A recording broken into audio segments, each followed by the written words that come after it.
Israeli বর্বরোচিত নৃশংসতার প্রতিবাদ এবং নির্যাতিত ফিলিস্তিনিদের প্রতি সংহতি প্রকাশ করে উত্তরা 11 নং সেক্টরের ওয়েলফেয়ার সোসাইটির উদ্যোগে আয়োজিত হয় প্রতিবাদ ও সংহতি র্যালি।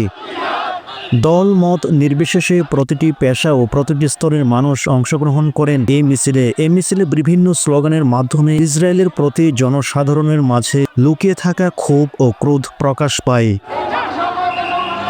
মিছিলের স্লোগানের মাধ্যমে মুসলিম বিশ্বকে এক হওয়ার আহ্বান জানানো হয়। উদ্বোধনী বক্তৃতা পেশ করে সোসাইটির ভারপ্রাপ্ত সাধারণ সম্পাদক অধ্যক্ষ মোহাম্মদ সালাউদ্দিন ভূঁইয়া। উক্ত প্রতিবাদ ও সংহতি মিছিলে সভাপতিত্ব করেন উত্তরা 11 নং সেক্টর ওয়েলফেয়ার সোসাইটির ভারপ্রাপ্ত সভাপতি ফিরুজ্জামান।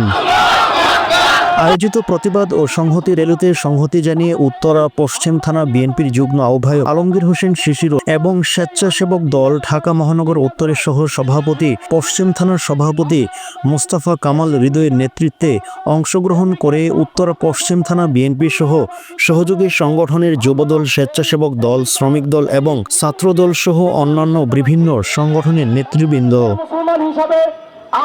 এ সময় উপস্থিত ছিলেন উত্তরা 11 নং সেক্টর ওয়েলফেয়ার সোসাইটির ভারপ্রাপ্ত অর্থ সম্পাদক মোহাম্মদ সাইফুল্লাহ সুজন, সাংগঠনিক সম্পাদক মোহাম্মদ মোগল ভূঁইয়া, নিরাপত্তা বিষয়ক সম্পাদক মোহাম্মদ ইব্রাহিম মুন্সি এবং নিরাপত্তা বিষয়ক সম্পাদক মোহাম্মদ মিজানুর রহমান রাজা, ভারপ্রাপ্ত দপ্তর সম্পাদক আশরাফুল ইকবাল ভূঁইয়া সুজন, প্রচার ও প্রকাশনা সম্পাদক মোহাম্মদ রেজাউল করিম, ক্রীড়া ও সাংস্কৃতিক সম্পাদক আমিরুল ইসলাম ভূঁইয়া।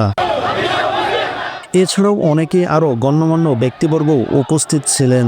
মোহাম্মদ রাকিব ইদ্রিস, উত্তরা, ঢাকা।